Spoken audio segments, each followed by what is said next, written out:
Hindi kasing tapang ko yung kape. Katulad kahapon. Sing tapang ko talaga, matapang pa sa akin. To okay lang. Parang ako lang. Katamtaman. Nalaki na naman.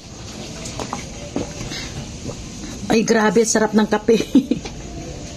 Mats na mats doon sa tinapa. Bulaga!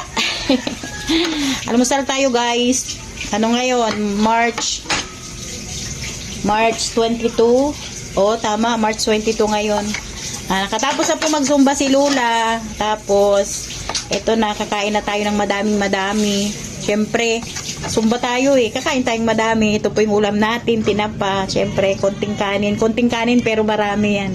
Hanggang siguro, tatagal na ito hanggang tanghalian. Tas kamatis. Ito naman po talaga ang partner ng tinape. Pwede nga dito, toyo. Kalamansi lang.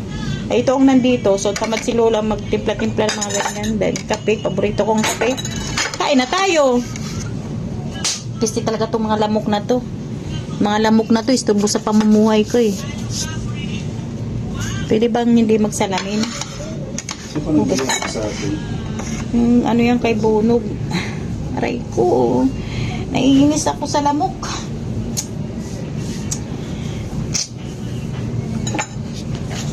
Kakain ka na nga lang, pahirapan ka pa eh. Isturbuhin ka pa eh. Wala, yung BFF ko guys, nandoon sa naglinis ang koko. Nandoon sa ba naman tayo nakapagpapawis tayo kaya ang sarap sa pakiramdam.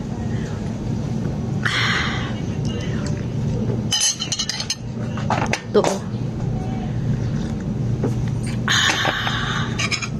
Sarap. Dami kong hugasan. Pagkatapos kumain, syempre magugas ka. Tapos magugas, syempre magwalis ka. Pagkatapos magugas, syempre ayan katulad dito sa lamisa dito, daming liligpitin. Ayan daming kalat.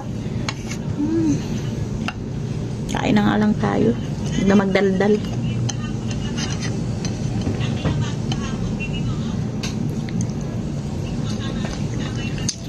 Diba? For the content din to.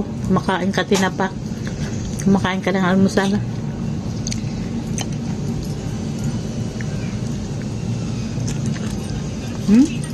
Sarap.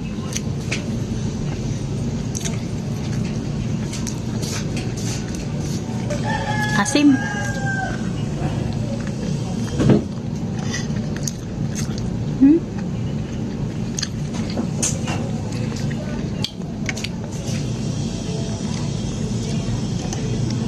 Kaya pala maanghang, nilagyan ng sili.